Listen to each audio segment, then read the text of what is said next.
예, 안녕하세요. 코인 알려주는 허쉬입니다. 예, 오늘 제가 준비한 영상은요, 비트코인 유튜버의 관점은 왜 항상 틀리는가, 이런 제목으로 영상을 준비했는데요. 코인 투자자분들이 가장 많이 하는 이야기가 뭐냐면, 유튜브 반대로 하면 돈 번다, 유튜브는 인간 지표다, 이런 이야기를 엄청 많이 하시거든요. 근데도 뭐 그런 이야기 하면서도 유튜브를 볼 수밖에 없다. 왜냐면 가격이 하락하거나 상승하면 그 이유가 궁금하잖아요. 그죠? 그러니까 어쩔 수 없이 또 유튜브에서 검색을 해보는 거예요. 그러면 또 그거 듣다 보면 이제 유튜버가 하는 말에 홀랑 또 넘어가서 또 매매를 하게 되고, 그러면 또 틀리고, 그러면 또 욕하고, 그게 계속 무한 반복이다. 그죠? 근데 저는 그래도 관점이 좀 잘 맞는 편이거든요. 예. 제 입으로 이런 자랑하기가 되게 민망해요. 민망한데 저는 뭐 영상 퀄리티가 엄청 뛰어난 것도 아니고 뭐 또 말을 엄청 잘하는 것도 아니에요. 그래서 제가 사람들한테 어필할 수 있는 건 그래도 시장을 좀 잘 읽고 좀 관점이 잘 맞는다 이거밖에 없어요. 그래서 누가 대신 얘기해 주는 것도 아니고 제 입으로라도 이야기를 해야 신규 시청자분들이 알 수 있을 테니까, 그래서 제 영상을 참고를 하실 테니까, 그래서 뭐 그런 이야기를 하는 거니까 조금 이해를 해 주시고요. 최근에 비트코인 가격이 77K까지 빠졌잖아요. 그죠? 그때가 딱 3월 이제 11일이었어요. 이때도 남들은 다 이렇게 쫄아 있고 할 때 저는 어찌됐든 비트코인 매수 자리 나왔다고 분명히 말씀을 드렸습니다. 그죠? 근데 딱 아니나 다를까 요렇게 저점 딱 찍고 바닥 찍고 반등을 해줬죠. 그러면 오늘 제가 하고자 하는 이야기를 이제 본격적으로 좀 시작을 해보겠습니다.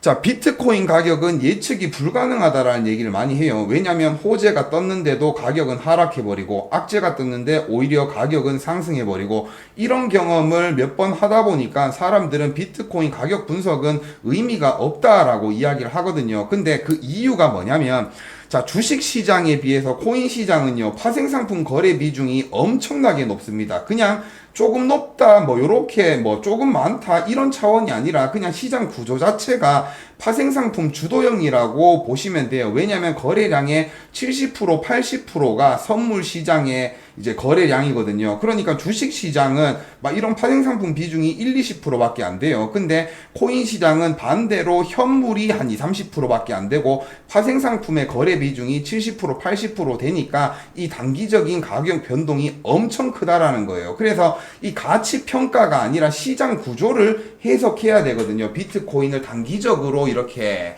가격을 예측하려면 사람들이 대부분 비트코인은 이제 비트코인 가격은 현물 공급하고 수요가 중요하다라고 생각을 하는데, 단기적 가격 반영은 레버리지 포지션이나 뭐 청산 파생상품 구조가 가격을 좌우한다는 뜻이에요. 그러니까 뭐 공급이 줄어들고 수요가 늘어났다, 이건 장기적으로 봤을 때고, 단기적으로 봐서 그걸 가지고 뭐 이제 가격을 예측한다, 이건 절대로 할 수가 없는 거라고 말씀을 드리고 싶고요. 자, 2월 달에 13F 보고서가 이렇게 나왔을 때 제가 블랙록 유입된 거 요렇게 차트 보여드리면서 말씀을 드렸는데요. 지금 뭐 기관의 수요가 엄청나게 늘어났다, ETF로 기관의 자금이 엄청나게 들어왔다라고 이야기를 하는데, 그 기관들은 우리가 생각하는 보수적인 진짜 가격 상승을 예측해서 오랫동안 비축하려는 그런 기관이 아니에요. 그런 보수적인 기관의 비중은 진짜 완전 극소량이고요. 대부분이 이제 투자 자문사면 뭐예요? 이거 개인이에요. 예, 개인 자금 투자 자문사가 대신 굴려주는 거고요. 헤지 펀드의 비중이 엄청 많아요. ETF를 보유하고 있는, 이제 많이 보유하고 있는 10등 안에 헤지 펀드가 한 뭐 7개, 8개 되더라고요. 그러니까 아직까지는 ETF로 자금 유입되는 게 방향성을 보고 상승을 보고 매입하는 기관들은 거의 대부분 헤지 펀드라고 보시면 돼요. 그래서 4분기 걸 보면 한 48%뭐 요 정도, 거의 절반은 헤지 펀드 자금이다, 이렇게 보시면 되고, 한 37% 자금이 이제 개인 자금이다, 이렇게 보시면 되는 겁니다. 자, 헤지 펀드 말 그대로 헤지 펀드예요. 예. 해치가 뭐냐면 금전 손실을 막기 위한 대비책이에요. 그러니까 금전 손실을 막으면서 리스크를 최소화하면 하는 펀드라는 얘기거든요. 예. 그래서 헤지 펀드가 비트코인 현물 ETF를 매수했다는 건 비슷한 규모의 숏 포지션이나 콜옵션 등을 동시에 가지고 있을 가능성이 높다는 거예요. 그래서 ETF로 뭐 몇 억 달러가 들어왔네, 뭐 이런 얘기를 들으실 때, 그러면 그만큼 또 숏 포지션도 많이 잡아놨겠구나라고 생각을 하면 돼요. 지금 엄청나게 자금이 유입됐잖아요. 근데 ETF로 엄청난 자금이 유입됐는데도 불구하고 가격이 그렇게 드라마틱하게 뭐 올라가지는 않았단 말이죠. 그 이유가 대부분의 자금, 50%의 자금은 헤지 펀드들의 자금이고 그들은 ETF를 매수하면서 반대로 선물 시장에서는 숏 포지션을 그만큼 또 잡아놨다. 요렇게 보시면 되고, 그래서 단순히 헤지 펀드들은 비트코인 가격 올라갈 거야 하면서 투자하는 게 아니라 그냥 중립적인 전략으로 아비트리지 거래를 하고 있을 가능성이 크다고 보시면 되는 거예요. 가능성이 큰 게 아니라 거의 99.9% 그게 맞아요. 그래서 아비트리지 거래가 뭐냐면 그냥 차익을 이용한 거래라고 보시면 됩니다. 예. 그래서 헤지 펀드의 수익은 가격 방향성이 아니라 뭐 떨어진다, 올라간다 이런 걸 보고 수익을 만드는 게 아니라 이제 가격 구조의 왜곡, 예를 들어 선물 시장은 비트코인 가격이 뭐 7만 불인데 현물 시장은 6만 8천 불이다. 그러면 현물은 사고 선물은 숏을 잡는 거죠. 판다라는 의미인 거죠. 그렇게 포지션을 잡아놓고 이제 양쪽에서 수익을 본다. 요렇게 판단을 하시면 됩니다. 자, 헤지 펀드가 사용하는 주요 전략에 대해서 제가 몇 가지 말씀을 드리면 캐시 앤 캐리 아비트리지라고 해서 현물 비트코인 가격이 6만원이에요. 근데 1개월 한 달 만기 선물 가격이 6만 1,500원이라고 칩시다. 그러면 현물은 매수를 하고요. 이제 선물은 숏 포지션을 잡아요. 그러면 이 한 달 동안 시간의 지남에 따라서 요렇게 가격 격차는 이제 간격은 좁혀질 거거든요. 그래서 한 달이 지났을 시점에 가격이 만약에 6만 500원이 됐다. 그러면 현물 매도하면 500원 수익 나는 거고, 선물 포지션을 거기서 또 청산을 하면 이제 6만 1,500원에 샀는데 6만 500원이 됐으니까 1,000원의 수익이 남는 거잖아요. 그죠? 1,000불의 수익이. 그래서 현물에서 500불, 선물에서 1,000불 수익 났으니까 얘들은 1,500불의 수익이 난 거예요. 그죠? 그러니까 얘들은 리스크가 없다라는 얘기인 거죠. 이런 매매를 하고요. 그 다음에 베이시스 트레이딩이라고 해서 이 캐시 앤 캐리 아비트리지랑 거의 비슷한 맥락이지만 아주 살짝 달라요. 뭐냐면 선물 가격과 현물 가격 차이에 간격이 크게 벌어졌을 때, 아까 말씀드렸죠. 간격이 크게 벌어졌을 때 이게 시간이 지나면 0으로 수렴한다라고 판단을 하는 거예요. 그래서 현물은 사고 선물 포지션은 숏을 잡아서 시간이 지나가지고 이 간격이 좁혀지면 양쪽 다 이제 현물 매도하고 선물 포지션 이제 종료하고 이렇게 해서 수익을 발생시키는 거고요. 그리고 이벤트 기반 해지 전략이라고 해서 뭐 이제 미국의 CPI나 뭐 FOMC 고용지표 이런 것들 있죠. 이런 지표들 발표 날 때 얘들이 이제 포지션을 미리 잡아 놓는 거예요. 예측을 하고. 그리고 나서 이제 왜냐면 그때는 가격 변동이 엄청 크잖아요. 그래서 이벤트 직후에 만약에 뭐 좀 악재가 나왔다. 그러면 현물을 먼저 막 던지는 거예요. 현물 던진다. 그러면 가격 막 하락하니까 사람들이 긴장하고 있던 사람들이 막 팔 거 아니에요. 그죠? 그러면 쭉 가격이 하락하면 선물에서 수익을 보는 그런 방식인 거고요. 그리고 옵션 아비트리지라고 해서 막 풋 옵션, 콜 옵션 이런 거 들어보셨죠? 그래서 이런 옵션 가격에 불균형이 생기면 이렇게 또 투자를 하는 거예요. 이걸 풋콜 페리티가 무너질 때라고 이야기를 하는데, 이 페리티라는 게 뭐냐면 쉽게 이야기하면 콜 옵션 가격하고 풋 옵션 가격하고 마이너스 시키면 현물 가격 마이너스 옵션 행사 가격이 나와야 되는 거예요. 그게 정상적인 구조인데 여기서 이상한 괴리가 발생을 한 거예요. 차이가 난 거예요. 그러면 이제 페리티가 무너졌다라고 이야기를 하거든요. 그러면 얘들은 양쪽에서 수익이 볼 수 있도록 또 투자를 하는 겁니다. 자, 헤지 펀드가 어떤 투자 방식을 이용하는지, 투자 전략을 이용하는지 어느 정도는 이해를 하셨다고 보고요. 가장 쉽게 설명드릴 수 있는 거, 김치 프리미엄 아시죠? 업비트에서 만약에 김프가 5% 꼈다. 그러면 이제 미국에서 사서 한국으로 보내서 한국 거래소에서 팔면 뭐 김프 낀 만큼 수익이 발생하는 것처럼 얘들은 그런 매매를 하는 거예요. 리스크를 최소화시키고 가격이 올라가든 내려가든 상관없이 그 간격을 이용해서, 괴리를 이용해서 이제 수익을 발생시키는 그런 전략이라고 보시면 되는데, 그렇다고 해서 얘들이 무조건 그런 것만 하는 건 아니에요. 그런 방식의 투자를 한다는 거지. 그래서 지금 이제 헤지 펀드들이 가장 많이 하고 있는 게 뭐냐면 공격적인 숏 베이시스 트레이딩을 해요. 이게 뭐냐면, 자, 아까 말씀드린 것처럼 제일 많이 하는 거예요. 현물 ETF를 계속 매수를 해요. 근데 이 계속 매수를 하면서 선물 시장에서는 무기한 숏을 계속 똑같이 치는 거예요. 네, 여기까지는 베이시스 트레이딩 구조하고 똑같은데, 베이시스 트레이딩은 이 간격을 이용해서 나중에 0으로 수렴했을 때 이걸 파는 거고, 간격이 좁혀졌을 때 이 공격적인 숏 베이시스 트레이딩이라는 건 뭐냐면 지들이 악재를 만들 수도 있고요, 아니면 시장에 어떠한 악재가 생겼을 때 얘들은 현물을 빨리 매도를 하는 거예요. 현물을 매도하면서 이 가격 하락을 더 크게 주는 거예요. 그러면 개인 투자자들이나 이런 개미 투자자들이 겁을 먹고 이런 패닉셀이 막 나오겠죠. 그런 걸 유도해서 가격 하방 압력을 더 크게 만들고, 그리고 그렇게 가격 하방이 커졌을 때 얘들은 선물 포지션을 종료하면서 수익 실현을 하는 거예요. 그래서 결론은 뭐냐면 헤지 펀드는 시장의 심리에 쏠림, 막 포모에 의해 가지고 호재 떴다고 해서 개인들이 막 매수하고 막 롱 잡고 이랬을 때 있죠. 그럴 때 구조적으로 지금 보니까 지금 너무 과열돼 있는데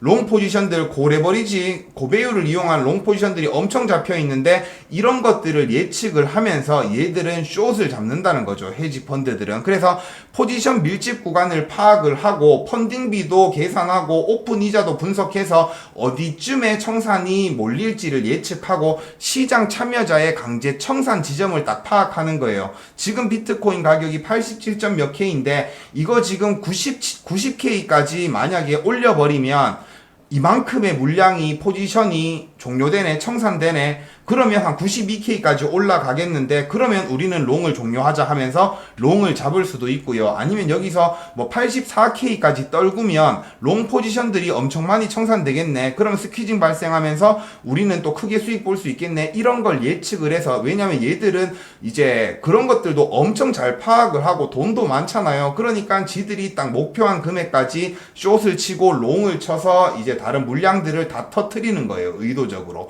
그러면서 수익을 발생시키는 그런 전략을 쓴다. 그래서 제가 가격 예측할 때 보면 막 이제 청산매 보면서 이 정도까지는 떨어지겠네요 라는 이야기를 하면 그게 맞을 때가 많잖아요. 그 이유가 그거예요.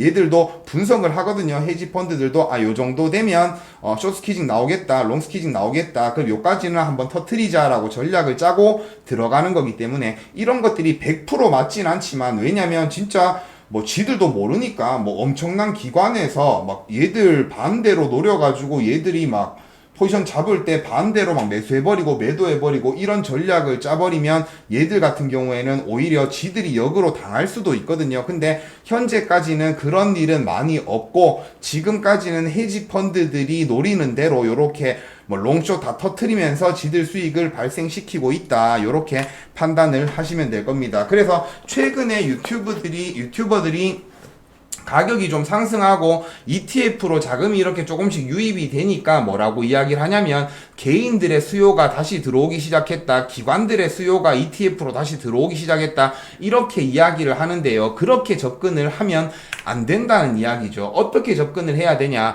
지금 3월 초 2월 말 2월 말부터 시작해서 한 달 동안 계속 매도가 나왔잖아요. 그죠? 2월 말도 아니죠. 거의 뭐 2월 10일 뭐 이때부터 시작해서 계속 매도가 나왔어요. 최근에 이제 한 3월 11일 13일 뭐 요때까지 계속 매도가 엄청 많이 나왔잖아요. 이거는 기관들이 떠난 게 아니고 개인들이 떠난 게 아니에요. 진짜 보수적인 기관의 자금은 원래 얼마 없었고 개인들도 엄청 많이 떠난 게 아니에요. 이 자금들은 대부분 헤지 펀드들의 자금이라고 생각을 하시면 되거든요. 헤지 펀드들이 ETF를 엄청나게 팔면서 가격 하방을 유도하고 그러면서 이제 숏으로 수익을 봤다. 제가 요거 한 달, 3주 정도 전 이때 분명히 말씀을 한번 드린 적이 있거든요. 작년에도 말씀드린 적이 있고, 그래서 헤지 펀드들이 지금 엄청나게 던졌고, 지금 최근에 이렇게 유입이 들어온 건 이 헤지 펀드들이 조금 던지는 걸 좀 마무리했다라고 볼 수 있는 겁니다. 그래서 지금 막 해외 거래소들 펀비도 보면요,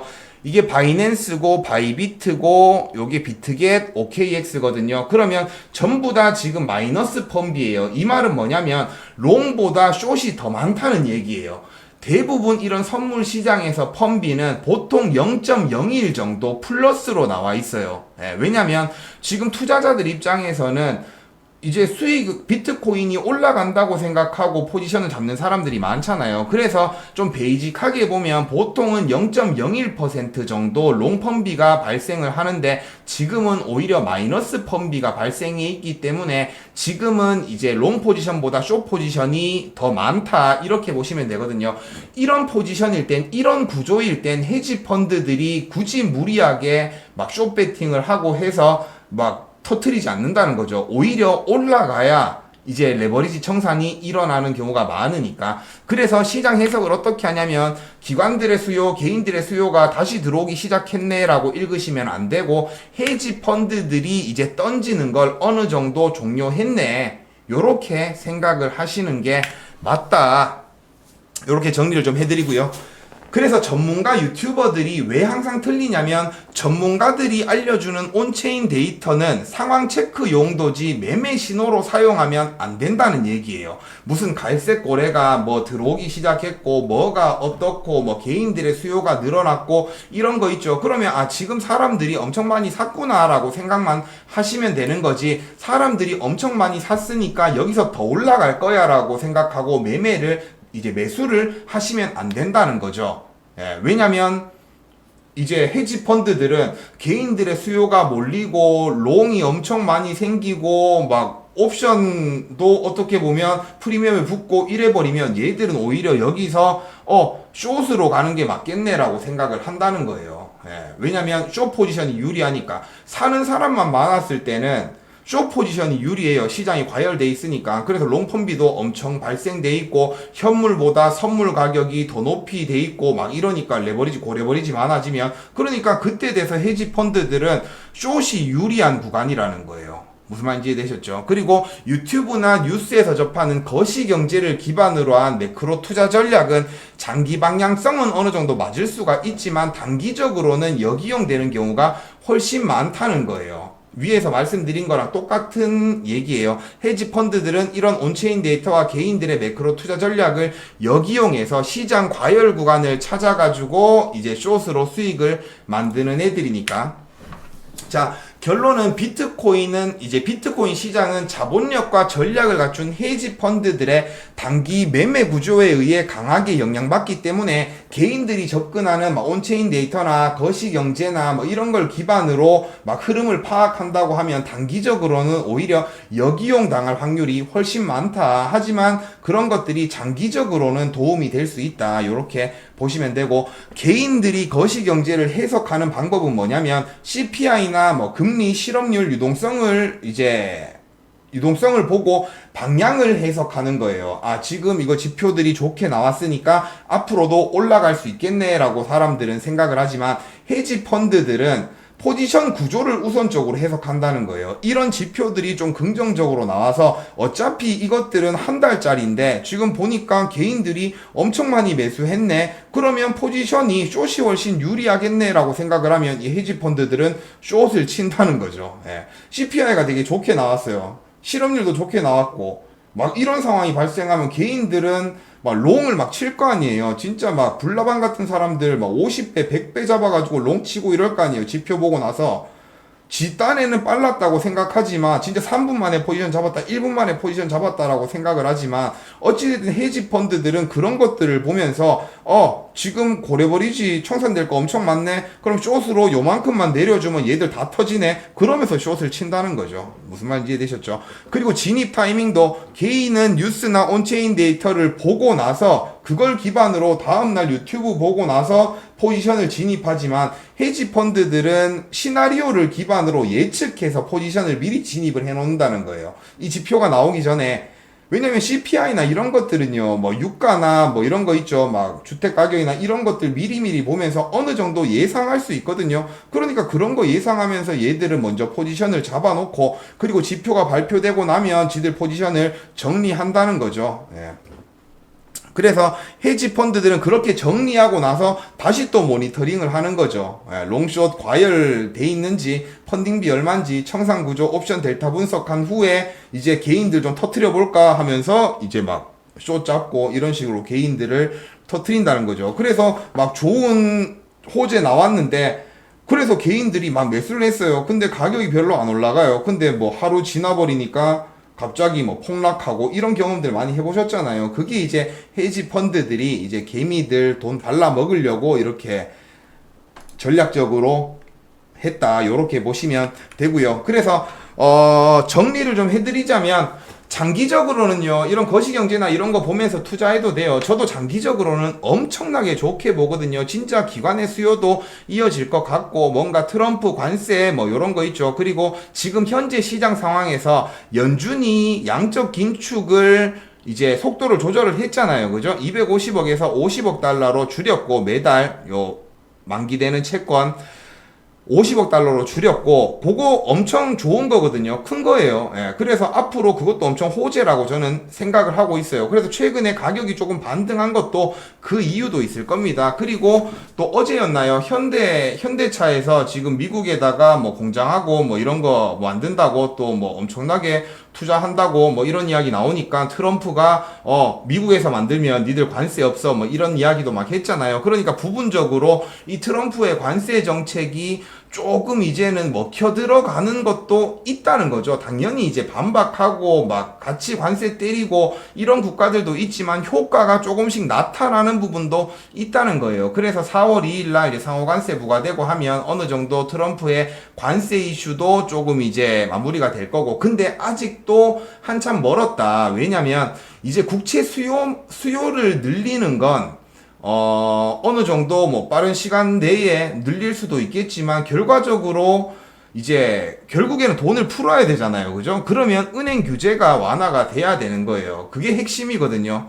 그리고 뭐 이제 저거 스테이블 코인 또 이제 규제 나오고, 뭔가 진짜 1대1로 미국 국채 사야 되고, 발행이 1대1로 미국 국채 사야 되고, 막 이런 것들이 하나하나 다 나와야 진짜 막 이제 유동성이 엄청 공급되는 막 엄청난 상승이 나올 수 있을 거라고 생각을 하는 거고요. 그래서 장기적으로 봤을 땐 저는 엄청 좋다고 생각을 해요. 엄청 좋다고 생각을 하지만, 그리고 단기적으로 봤을 때도 마찬가지로 뭐 3월 초, 2월 뭐 이때보다는 훨씬 더 시장이 안정화됐다라고 생각을 하는 거예요. 왜냐면 헤지 펀드들이 지금 하고 있는 이런 전략들이 어느 정도 마무리 단계에 있는 것 같으니까, 그러면 어느 순간 되면 얘들은 또 이제 현물을 쭉쭉쭉쭉 매수를 할 거예요. 예, 그래서 그런 것들을 좀 기대하고 있고요. 그래서 단기적으로 가격이 어떻게 됩니다라고 할 수는 없지만, 제가 누누이 말씀드렸죠. 지금 거의 뭐 한 달 가까이 정도 말씀을 드리고 있는 것 같아요. 90K 이하에서는 지금 어느 정도 장기간 본다고 하면 지금도 매수하기는 괜찮다. 90K 이하에서는 매수하기 괜찮은 가격이라고 계속 말씀을 드리고 있거든요. 예, 그래서 저는 단기적으로 엄청난 상승이 나올 겁니다라는 뷰는 아니지만, 어느 정도 이제 77K가 바닥이 다져진 건 같다, 뭐 요렇게 생각을 하고 있는 겁니다. 작년 같은 경우에는요, 추가적으로 더 때리고 막 엄청 계속 막 저점 갱신했던 경우가 많잖아요. 그죠? 그때는 마운트 곡스도 그렇고 뭐 독일 정부 물량도 그렇고 뭔가 이런 단기적인 매도 압력들이 계속 생겼기 때문에 그런 건데, 지금 같은 경우에는 그런 단기적으로 매도 물량이 막 엄청 쏟아질 뭐 그런 건 없다고 저는 생각을 하거든요. 그래서 지금 이제 반감기 이후에 비트코인 생산되는 물량을 보면 1년에 정확하진 않아요. 10몇만 개나 16만 개 요 정도 나오거든요. 근데 지금 작년만 해도 마운트 곡스랑 독일 물량 나온 것만 해도 한 15만 개 됐어요. 그러니까 1년 동안 채굴된 물량하고 그 당시에 작년에 단기적으로 이제 매도 나왔던 뭐 마운트 곡스나 이제 독일 정부 물량이나 이런 것들이 비슷했던 거예요. 근데 그런 것들을 흡수하면서 올라갔기 때문에 더 큰 하방이 나왔었고 더 오래 걸렸지만, 올해 같은 경우에는 제가 봤을 때는 그렇게 쏟아져 나올 물량들이 없기 때문에 6월 달에 오히려 이제 FTX 상환하면 오히려 그런 자금들이 들어올 거기 때문에 저는 77K 정도가 바닥이라고 보고, 예, 저는 뭐 하여튼 그렇게 생각을 하고 있습니다. 예, 하여튼 오늘 제가 준비한 영상은 여기까지고요. 시청해 주셔서 감사합니다. 오늘 25분 뭐 정도 되는데요. 하여튼 시청해 주셔서 감사합니다. 다음에 또 좋은 영상으로 찾아뵙도록 하겠습니다.